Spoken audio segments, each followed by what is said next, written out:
ሴራሚክ እዚህ ሞጆ አስመርቀናል። በቅርቡ ደብረ ብርሃን እናስመርቃለን።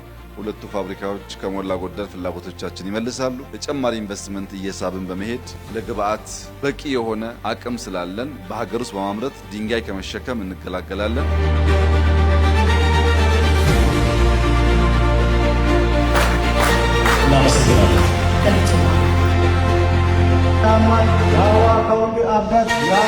ኢትዮጵያ ከፍተኛ አቅም አላት። እየተሰራን ነው። እንበርታ ነው ዋናው መልእክት። እንበርታ፣ እንስራ ነው። ይሄ በቂ አይደለም፣ ጨምሩ። ኢትዮጵያ ትልቅ ናት፣ ፍላጎታችን ትልቅ ነው። ጨምሩ፣ እኛ እናግዛለን። እናንተም በርትታችሁ ስሩ፣ እናንተም አትርፉ፣ እኛም እናተርፋለን ለማለት እወዳለሁ። እጅግ አድርጌ አመሰግናለሁ።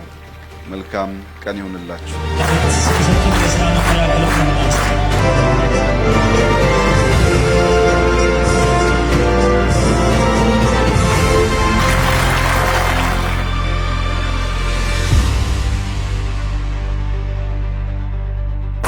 Fata.